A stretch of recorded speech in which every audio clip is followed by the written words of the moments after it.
A vida além da sepultura, Ramatiz, Atanagildo e Cílio Mais.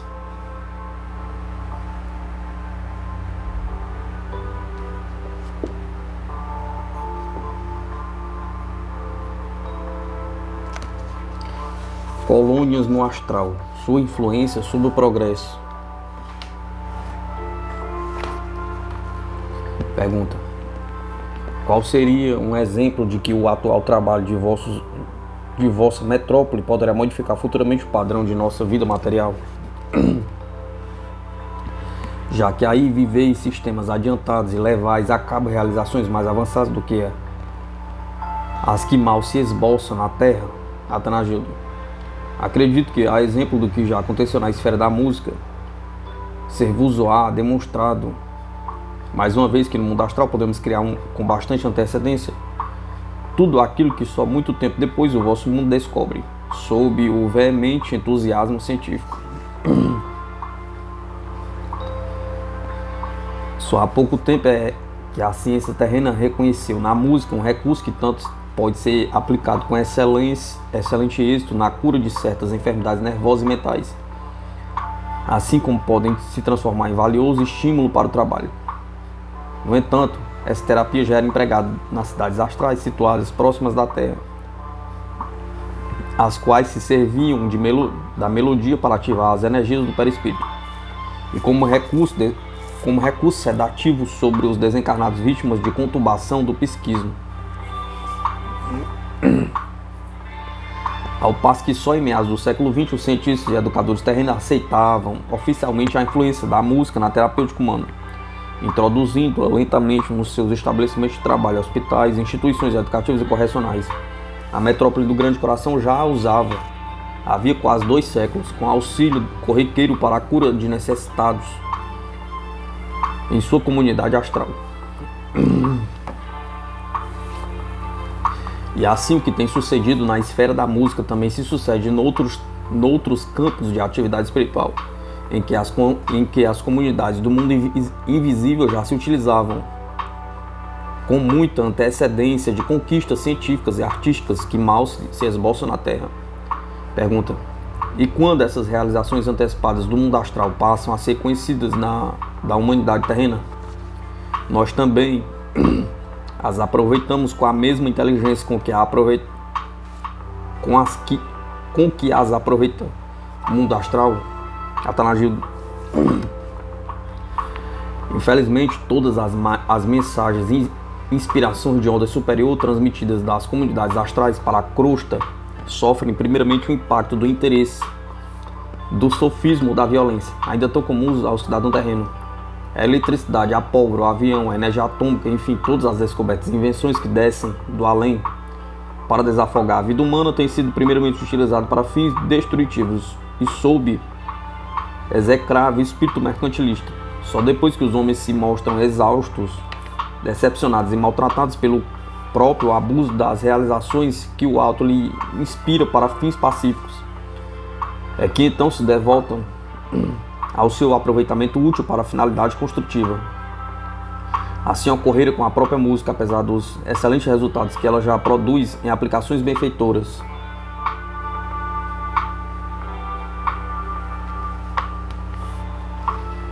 O cidadão terreno, sempre sedento de ganho, é fora de dúvida a de querer extrair o máximo de proveito pessoal da descoberta da meloterapia, pouco lhe importando o sacrifício ou os prejuízos que venham a sofrer outros seres menos aquinhoados pela inteligência. Pergunta: podereis nos dar um exemplo bem objetivo desse espírito interesseiro do homem quanto àquilo que lhe inspira do espaço? Lhe inspiram do espaço, Atanagildo. Cingindo-me ainda à esfera da música, exemplifico. Logo que surgiram na Terra notícias científicas quanto à excelente influência da música na prosperidade da produção terrena, com excelente aproveitamento, principalmente no reino animal, os homens mais afoitos hão de organizar tabelas musicais utilitaristas, por meio dos quais se intensificar o rendimento do leite das vacas, o crescimento de lã nos carneiros ou o aumento de banho nos porcos. Sem dúvida andarão à cata de ritmos e melodias que se ajustem a cada objetivo desejado. Acredito mesmo que muitos não tardarão em se servir do samba e do fervo, bem brasileiros, para que as vacas produzam admirável manteiga durante a agitação do leite. Enquanto isso, os gansos serão criados sob incessante audição da Sinfonia Patética de Tchaikovsky, a fim de se tornarem melancólicos e hipocondríacos, com o fígado anormalmente desenvolvido para que melhor se possa preparar o famoso patê de foie gras, enlatado, obtido graças a essa música tão mórbida e tão introspectiva. Quanto às demais aplicações de sentido utilitarista, não deveis guardar mais dúvidas. Inúmeros industriais, comerciantes e empreiteiros já não escondem o seu júbilo mercantilista, afirmando que o efeito da música é notável, pois os homens produzem mais sob a influência das melodias psicologicamente ajustadas ao seu mister. Assim é que muito em breve o gênio humano terá criado os seguintes e hábeis recursos inspirados na meloterapia. Os carteiros abreviarão a entrega na correspondência, graças ao incentivo de festivais, marchas militares que lhe acompanharão os passos. As mulheres poderão tricotar velozmente sob o ritmo sincopado dos cachorrinhos brasileiros. Os camponeses hão de superar a safra costumeira, espalhando a semente de cereais controlados pelos movimentos alegres das valsas europeias. Depois de tanta utilidade encontrada na aplicação da música aos seus interesses, que importa ao homem a mensagem angélica da melodia que influi na disposição afetiva da alma? As relações entre vivos e mortos. Pergunta: que pensais do modo por que encaramos a morte do corpo físico e que dizeis do intercâmbio que mantemos com os desencarnados? Atanagildo. Na Terra ainda são muito comuns os julgamentos extremistas com referência ao falecimento da criatura, assim como há uma grande confusão quanto à nossa verdadeira situação após a travessia do túmulo. Segundo ensinam os teólogos sentenciosos do catolicismo romano, a alma desencarnada deve obter uma excelente cadeira cativa no paraíso, ou então, se não sair do purgatório, há de se transformar em apetitoso assado no braseiro satânico do inferno. O protestantismo ainda é mais severo, afirmando que não há purgatório, a alma ou vai diretamente para o céu ou diretamente para o inferno, onde permanecerá por toda a eternidade. Não faltam também as correntes espiritualistas demasiadamente complexas, que extinguem o nosso aspecto humano e desorientam os estudiosos quando apresentam o plano astral como um cenário povoado por automatas a viverem entre sombras e imagens virtuais. No entanto, embora seja verídica as situações aterradoras de muitos espíritos lançados nas trevas dos abismos dantescos, mas não eternamente. Aqui no além vivemos de modo racional e rapidamente assimilável pelos desencarnados. Mas é certo que só usufruímos o resultado exato de nossas ações já concretizadas na intimidade de nossa própria alma. Gozamos de alegrias atrativas ou então passamos por vicissitudes e retificações dolorosas, conforme a boa ou má aplicação que na Terra tenhamos dado aos dons da vida espiritual. É por isso que somos ainda criaturas acalentando sonhos ou topando com decepções, encontrando alegrias ou curtindo tristezas, mas profundamente humanos e distantes dos extremismos, das opiniões que comumente se formulam sobre aqueles que morreram. Aliás, mesmo entre os espiritas que formam ideia mais sensata a nosso respeito, ainda há os que nos recebem compungidamente em suas sessões, entre suspiros e temores, convictos de que baixamos dos páramos celestiais, ou como dizem, dos pés de Deus, enquanto nos cobrem de graças sobre graças. Outros, ainda mais pessimistas consideram-nos terrivelmente sisudos e severos, certos de que só nos preocupamos em excomungar os pecados dos homens e desejamos toda sorte de castigo para a terra diabólica, apesar de haver sido criado por Deus. Pergunta: temos a impressão de que a morte do corpo físico extingue nas almas o gosto pelos divertimentos e pelo humorismo, tão comum na Terra. Estamos certos? Atanagildo: Creio que a convicção da imortalidade do espírito e a certeza de que o futuro é abençoada a oportunidade de recuperação espiritual seria o bastante para que até as almas mais degradadas pudessem se rejubilar, mesmo diante das maiores vicissitudes da vida. No entanto, muitos espiritualistas, até espíritas já convencidos da imortalidade da alma, ainda vivem no mundo com a fisionomia carrancuda e a solene, espalhando em torno de si injustificável e doentio pessimismo. É que eles nos imaginam espíritos destituídos da graça comum e natural, a vida prazenteira, crentes de que pelo fato de havermos perdido o esqueleto, estamos transformados em sábios apologéticos ou santos sentenciosos, cujos dignos pendores requerem um ambiente de sisudez. No entanto, que somos nós os desencarnados? Pergunta. Apenas almas recém-vindas da Terra, que ainda conservam os últimos reflexos de suas vidas atribuladas e entremeadas de tristeza e alegrias, baixeza e sublimidade, loucura e sensatez, irascibilidade e ternura, pecado e santidade, inteligência e ignorância.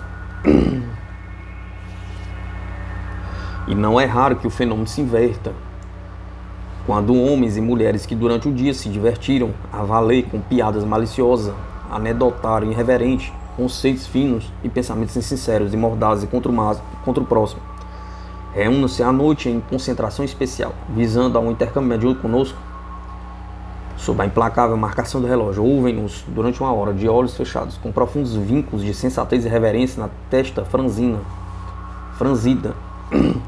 enquanto o pensamento é elevado às pressas, a fim de se garantir um ambiente severo e respeitoso, com um punhado de vibrações contraditórias. Ignoro que, de modo algum, os homens poderão erguer o seu pensamento à última hora, se o mantiverem manietado durante o dia às coisas fúteis e aos objetos ávaros e ignóbeis do mundo. Da mesma forma, não sabem que as fisionomias lúgubres e fechadas durante alguns minutos de espasmódica concentração nunca poderão compensar a irreverência para com as leis de Deus praticadas durante o dia. Pergunta.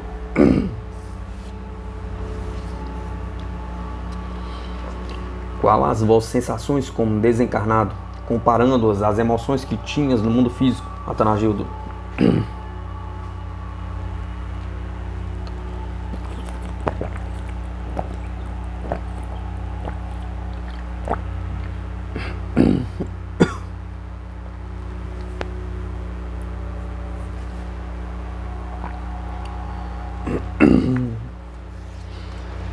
Quereis saber como me sinto neste momento em relação ao que sentia no mundo que ainda habitas?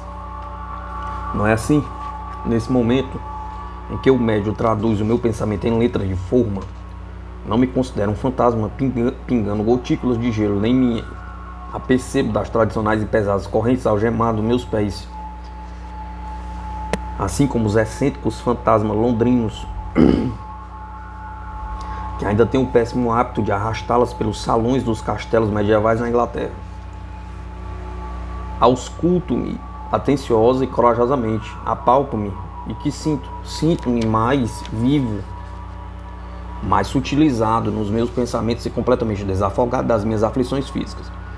Comprovo, outro sim, que sim me aplicou o coeficiente de ternura, de alegria, de paz, de espontaneidade que já possui na Terra. Distancio-me do pessimismo sistema, da hipocrisia humana e me despreocupo da opinião pública a meu respeito. Acredito que esse gozo inefável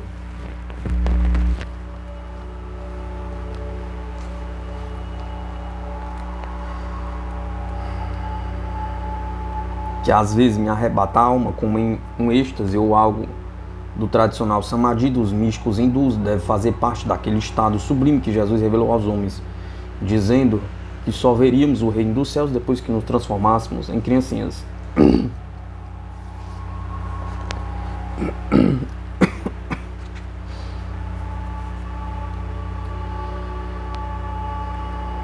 Pelo menos na esfera em que me encontro, o júbilo toma-nos a alma a sentirmos íamos grandemente culpados perante a nossa própria consciência espiritual, se pretendêssemos esconder os demais companheiros dos demais, companheiros, a menor partícula dos nossos pensamentos e intenções.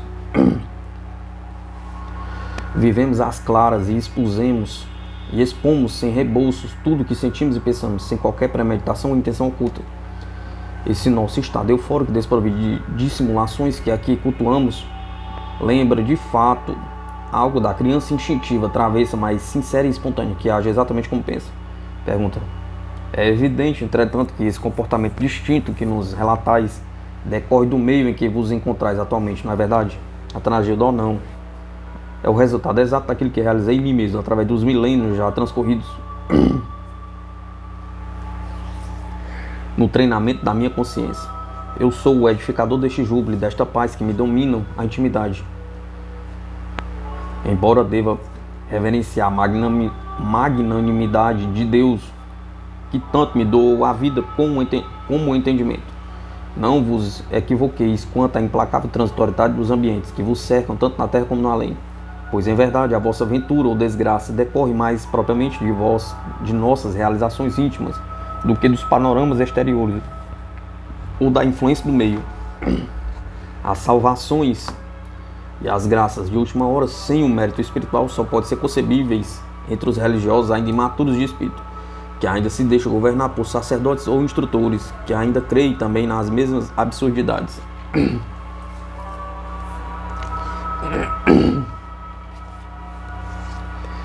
É evidente que esses religiosos não podem abandonar ainda essa crença insensata, visto que são portadores ainda de consciências infantis, por cujo motivo acreditam piamente nas historietas sagradas, não cogitando de saber se há lógica em seus fundamentos. Pergunta: quais os fatores que mais contribuíram para conquistar essa libertação espiritual e esse júbilo que usufruis agora no além?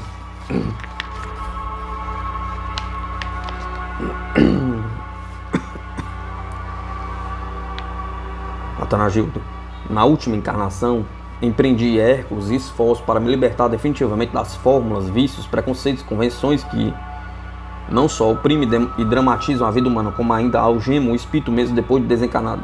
Assim, quando me desembaracei do corpo físico, fui atraído para um ambiente vibratório que atualmente vivo, no qual passei a manifestar em sua plenitude natural os sentimentos que já cultivava quando ainda encarnado.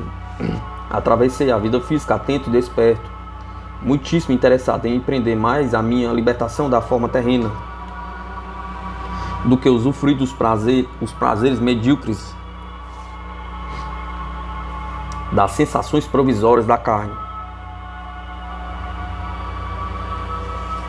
Mas é evidente que para nós libertarmos da escravidão do mundo ilusório da matéria, não basta apenas que a criatura se isole num falso puritanismo ou se transforme em monge de qualquer ermida secular. Em verdade, pode-se viver na plenitude da existência humana e participar de todas as lutas e sofrimentos alheios, vivendo entre os ambiciosos, os egoístas e os ávaros, porém sem ser ambicioso, sem ser egoísta, sem ser avaro. É participar da batalha, mas não ser guerreiro. Como ensinam os aforismos orientais, é viver tanto quanto vivem os outros, mas sem competir, sem desejar e sem se escravizar às seduções das formas. É ter vida espontânea por amor à obra. É fazer doação incessante de sua própria luz para dar lugar à maior cota de luz eterna do Criador. Pergunta: e como vós sentis atualmente quando comparais o vosso corpo ao corpo material que deixaste no túmulo terrestre? Atanagildo: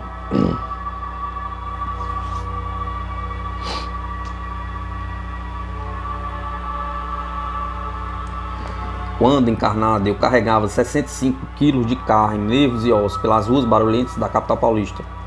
Fardo esse que constituía o meu corpo físico, sempre repleto de exigências e vulnerabilidades para com o meio. Quase todos os dias precisava ensaboá-lo e vesti-lo,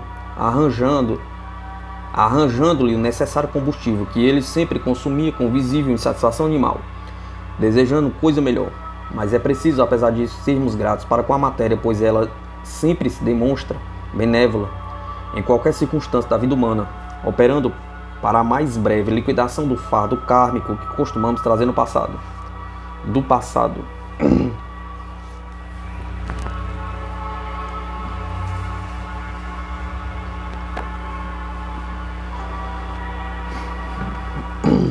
Os meus pedacinhos menores que ainda sobejavam, acredito que os peguei karmicamente na cadeira do dentista. Os que ainda restavam, eliminei-os, suando por todos os poros dos dias equatorianos, ou então batendo os queixos e titirando de frio sob a garoa paulista. Durante o dia era obrigado a fazer entrar o meu corpo em toda espécie de veículos circulantes, a fim de levá-los às ondas de trabalho profissional, fechando os ouvidos aos desaforos dos condutores e cobradores irracíveis. À noite tinha de trazê-lo de volta para o necessário repouso no leito modesto no lar suburbano. Normalmente era candidato ao suicídio por entre as ruas da turbulenta São Paulo, realizando as mais perigosas acrobacias entre ônibus e bondes, automóveis e bicicletas, afastando-me para atingir os passeios protetores, imitando alguém que tivesse de atravessar a selva bruta sob a perseguição de um bando de animais ferozes.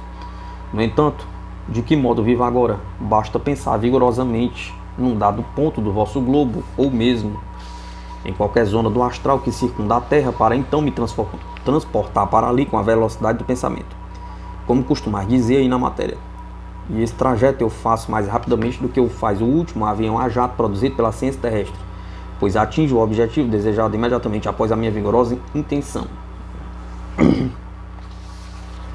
E tudo isso posso realizar sem os suores do calor terrestre e sem os afogamentos respiratórios do corpo físico.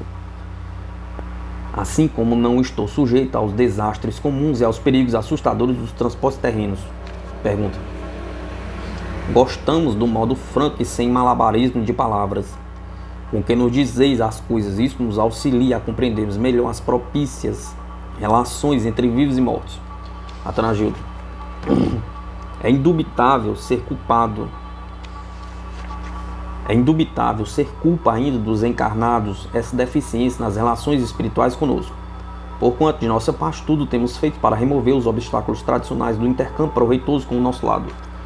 Já tive a ocasião de vos dizer que não somos fantasmas de amedrontar crianças, nem santos de olhares estáticos para as nuvens, para não estremecerem aterrados ao olharem o ambiente impuro do mundo material. É evidente que se Deus vive imediatamente em tudo aquilo que criou, há de palpitar no próprio ambiente impuro da matéria, salvo se existe outro Deus que eu não conheço.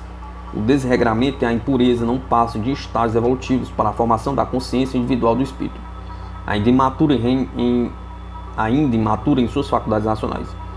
Eis porque acho bem melhor evitar tantas mesuras e pragmáticas nas vossas relações com o além-túmulo, eliminando-se a ideia de castas siderais, para nos prestarmos socorro mútuo a favor de nossa felicidade futura.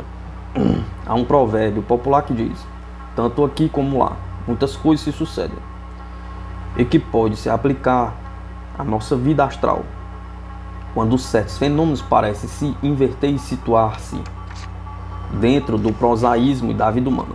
Quando vos sentis sobrecarregados de fluidos maus, dos espíritos atrasados, mal sabeis que aqui ocorre a mesma coisa quando alguns espíritos rogam-nos a esmola de um passe benfeitor, a fim de poder exterminar os fluidos pesados que lhe aderiram à epiderme etérica, em virtude da imprudência de escutar ou se intrometerem em certas conversas dos encarnados.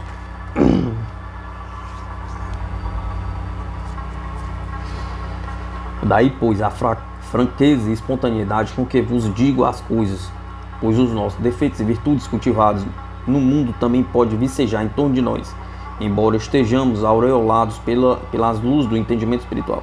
Pergunta.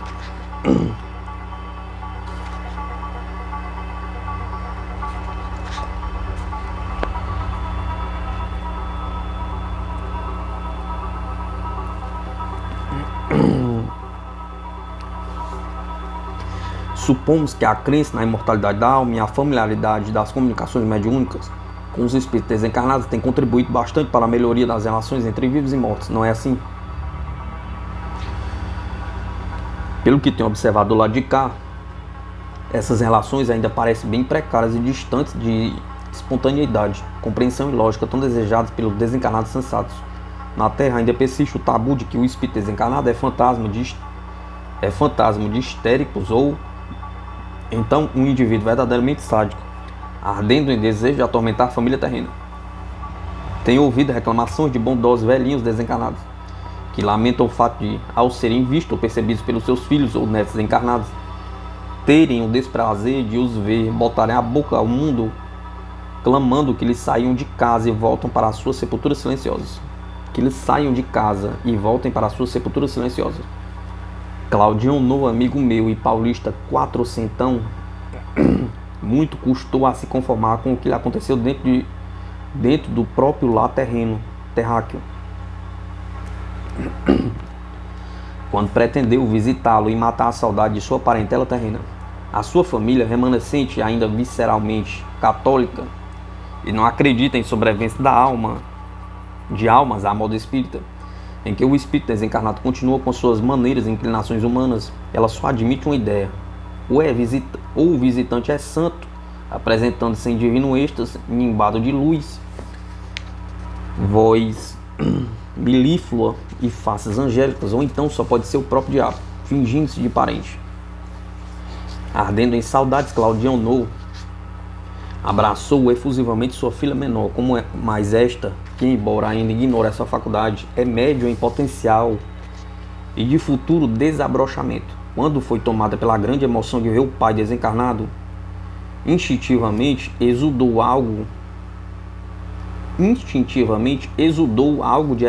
de ectoplasma que, sendo força nervosa, foi atingir descontroladamente um rico vaso de porcelana, que se espatifou no soalho, quase desintegrando. A esposa de Claudião No, num relance intuitivo, lobrigou-a e brandou aos demais que ali estava o espírito do marido a fazer estripolias, o que pôs a família toda em polvorosa para espanto e angústia de meu querido amigo paulista. E ele ainda se mantinha lacrimoso e abatido pelo acontecimento. Quando entrou afobadamente na casa o vigário local para exortá-lo do lar à força de água benta e de excomungações intempestivas. Eis o grande melodrama da morte. Os nossos parentes gritam enlouquecidos sobre o nosso caixão mortuário, mas depois fogem espavoridos quando tentamos comprovar-lhes que, além de estarmos vivos, ainda os amamos como sempre. Jesus tinha muita razão quando se queixava amargamente: vim para o que era meu e os meus não me receberam. Pergunta.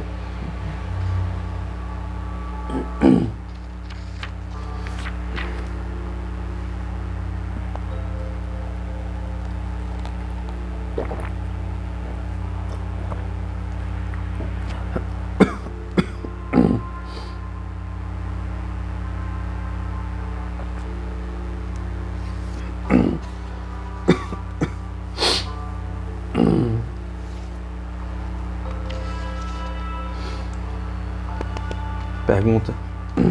Acontece, entretanto, que quando nos comunicamos com espíritos sábios ou de certa elevação, tememos desrespeitá-los, assim como ficamos em dúvida quanto às suas verdadeiras simpatias para conosco. Atenagildo. Mas é tempo de enfrentardes a realidade espiritual, cujo desconhecimento sempre lamentamos do lado de cá, depois que deixamos o fardo carnal, uma vez que somos oriundos da mesma fonte criadora e estamos à procura da mesma verdade.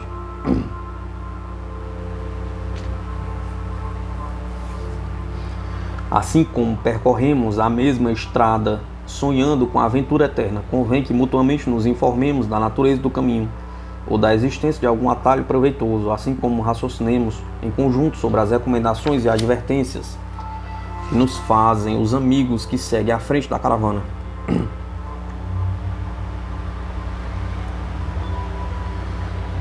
Além de se dispensarem as exigências de muitas cortesias para conosco, porque somos peregrinos ligados pelos mesmos interesses, é misto que evitemos semear urtigas no caminho, que nos ferem na competição coletiva pelo mesmo objetivo que é de todos.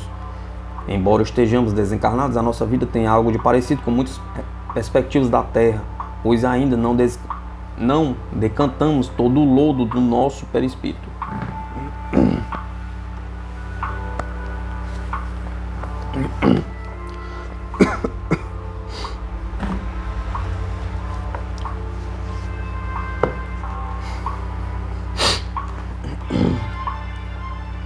Nem podemos abandonar de pronto o cortejo comum de nossas aquisições humanas, desde que nos mantenhamos ligados pelos elos eternos do coração. Poderemos dispensar as convenções provisórias, as quais se constituem em paredões pesados, que impedem o fluxo natural de nossa bondade e do amor latente no amargo de nossas almas. Pergunta.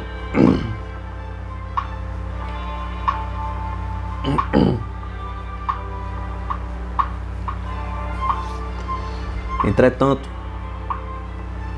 sob o nosso franco entendimento, ainda pensamos que a maturidade espiritual também traz a sisudez, a circunspecção ou as atitudes ponderadas e severas dos homens de valor, não é assim? Atanagildo. Tomai, por exemplo, o que acontece convosco. Porventura aprecieis mais um ambiente pesado, as vozes sentenciosas, o constrangimento ou a desconfiança da etiqueta convencional do mundo? Ou preferis a alegria espontânea, o riso leal, sincero e despretensioso?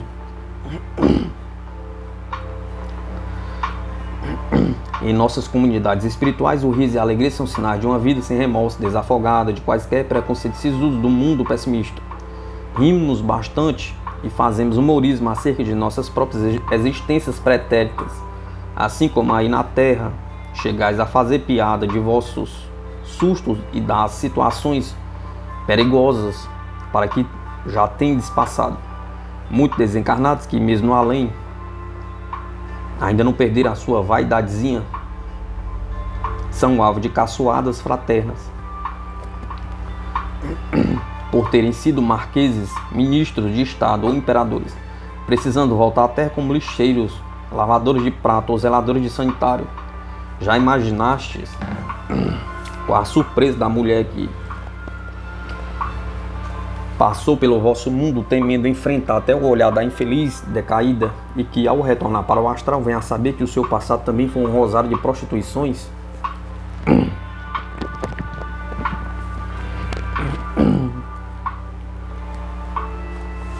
Pergunta.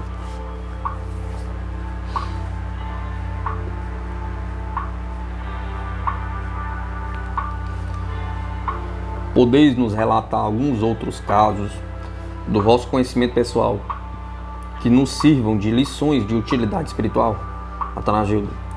Está reservado para vós oportunamente uma série de comunicações de contos da vida real, baseados em fatos reais e que vos darão excelentes motivos para reflexões, auxiliando-vos, outros sim, a solucionar alguns problemas de ordem espiritual e terrena. Não posso alongar-me nesta obra, além do espaço marcado pelos mentores, e além disso, devo ceder lugar ao irmão Ramatiz, que deverá completar a segunda parte desse livro, e que é de cogitações mais filosóficas. Nestas comunicações foi intercalado muito ditado direto de irmão Ramatiz, pois, confesso, socorri-me prodigamente de sua experiência para poder desenvolver os temas sobre os quais formulaste perguntas. Pergunta.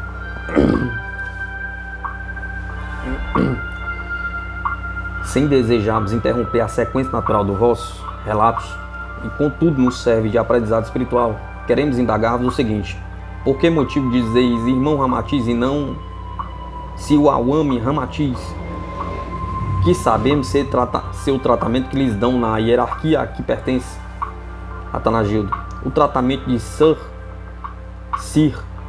relaciona-se mais com o ambiente hindu, quando se procura distinguir o guru, ou seja, o guia que é capaz de conduzir o discípulo à realização do seu ideal espiritual. Quanto ao vocábulo Sawami, na realidade, já diz respeito à conhecida ordem dos Sawamis, tipo de monges que fazem votos de pobreza, castidade e obediência incondicional a determinados instrutores espirituais.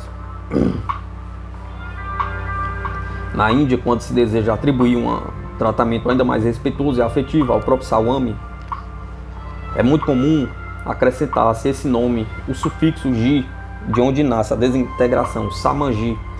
Mas em verdade, trata-se de designações que dizem respeito mais aos labores do mundo terráqueo do que aos do espiritual, dos quais espíritos cientes da realidade espiritual, como Ramatiz, costumam se desinteressar após a desencarnação.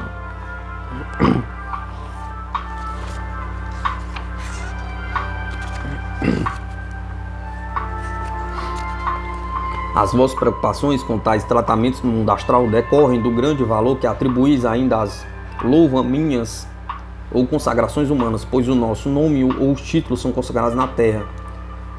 Tão consagrados na terra não significam, ou os títulos tão consagrados na terra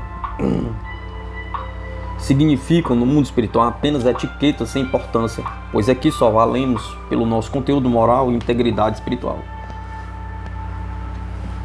Nós nos despreocupamos da significação de títulos nobilárquicos, referências lisonjeiras, deferências acadêmicas, distinções hierárquicas militares, sociais ou religiosas. Qual é o nosso verdadeiro nome espiritual? Nas fichas kármicas, sob o controle do arcanjo que deu início ao despertamento da nossa consciência individual, nada mais significamos do que apenas um número sideral.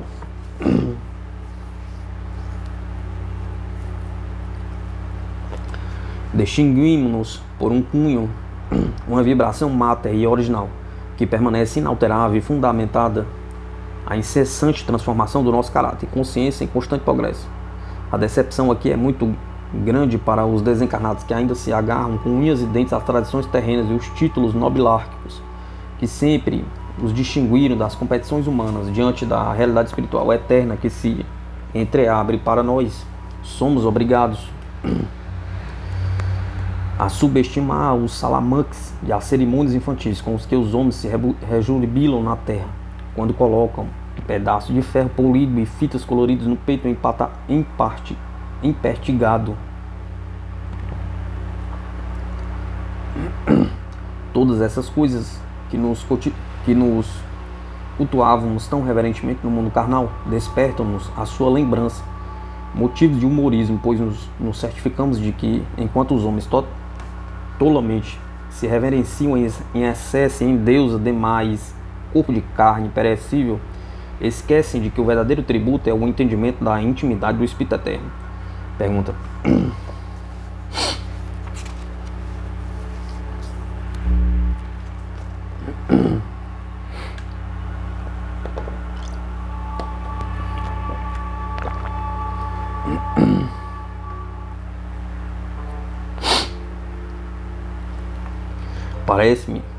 Parece-nos, porém, que esses tributos de gratidão e certas homenagens servem de estímulo para a manutenção de uma ética mais fidalga entre os homens, não é assim? Atanagildo: aí na terra, por dá cá aquela palha, ergue-se uma estátua, oferta-se um ramalhete de flores, entrega-se vistosa comenda, ou então organiza-se ruidoso banquete, regado à companhia de uísque e uísques caríssimos, enquanto protocolarmente se devora os retalhos cadavéricos dos animais, de animais inocentes. E essa reunião solene, sujeita a regras protocolares tão severas, quantas vezes perde o seu aprumo tradicional? É suficiente um descuido na bebericagem da alta roda para que os comensais afidalgados terminem retornando aos seus lares com a cartola amassada e o fraque engordurado, enquanto as luvas de pelícia tresandam o vinagre e a cebola. Quando não o rigorismo dos primeiros momentos, tão exigível nas reuniões de alto estirpe social, rompem-se de forma humilhante, o mordomo sonolento é obrigado a violentar o protocolo, pegando pela gola da casaca, jogando a rua, borrachão elegante, vestido pelo último figurino moderno. Pergunta: essas contradições sociais não serão provenientes de outras contradições espirituais? Atanagildo: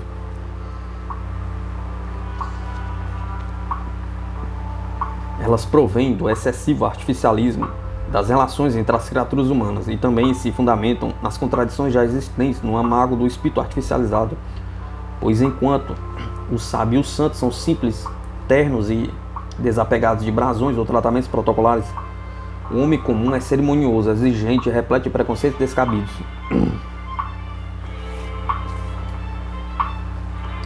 O cidadão terreno comumente é ainda uma pobre vítima de suas próprias contradições, sejam social ou espirituais. pois-se profundamente ignorante de si mesmo e da realidade de sua imortalidade, instável em suas emoções e inseguro em suas amizades, oscila entre dois extremos perigosos. Às vezes, deixa-se dominar pela emotividade dramática e irrefletida, enfeitando estátuas, ornamentando ruas, praças e edifícios a fim de receber a vista de um governante ou um diplomata vizinho em evidência.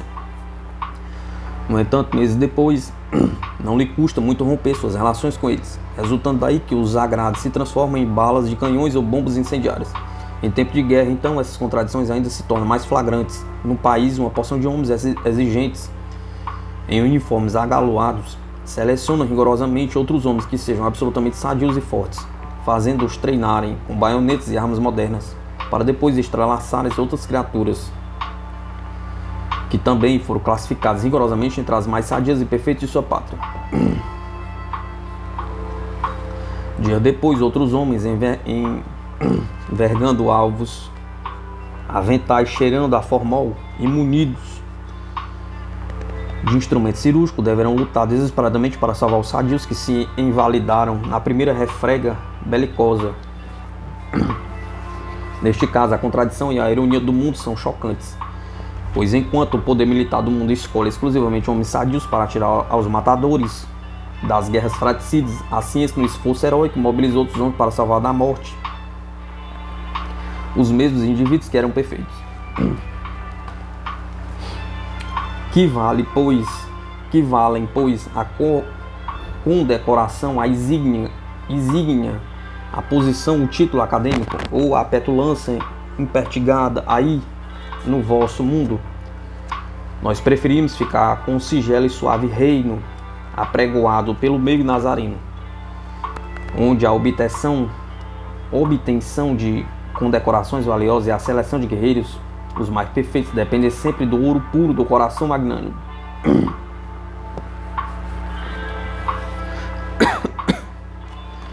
Felizmente, a morte do corpo se encarrega depois de acabar definitivamente com as etiquetas e os protocolos do mundo material, porque arranca dos seus portadores os títulos honoríficos, os privilégios efêmeros, para só lhes permitir a derradeira homenagem das coroas de flores e as condecorações de fitas roxas, que então constitui o tributo social que ainda pode ser oferecido por aqueles que ficam entretidos entre os salamaleques cerimoniais e o acompanhamento pomposo de um montão de carne em vias de apodrecimento. Pergunta: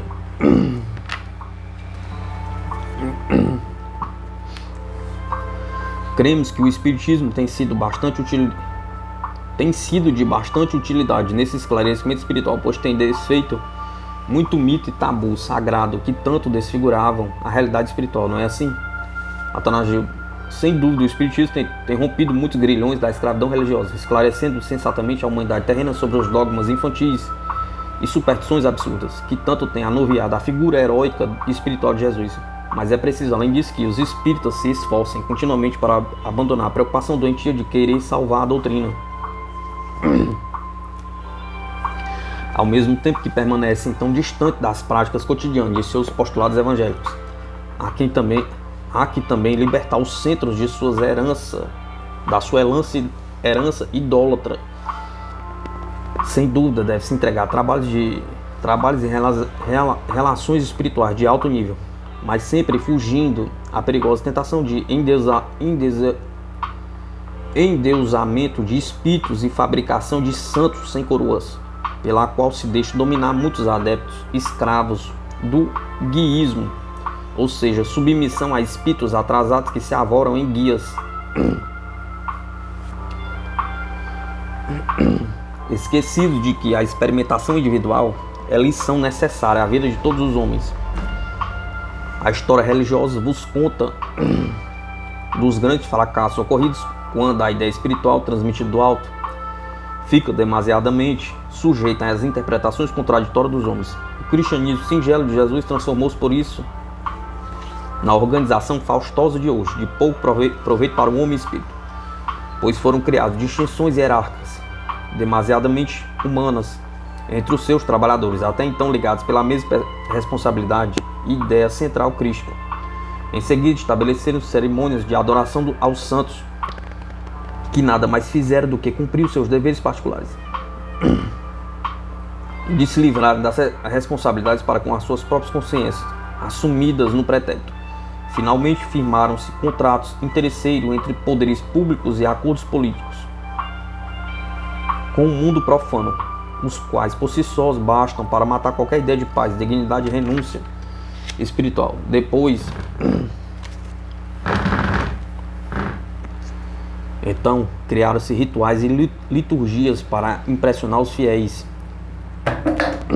a erguerem-se templos que absorvem as economias da comunidade pública e religiosa, entronizando-se o Jesus pobre com as características de um rico milionário, em um recinto luxuoso, bem diferente da humilde casinha em que ele nasceu e da modesta vivenda de Betânia, onde ele costumava descansar de suas fadigas.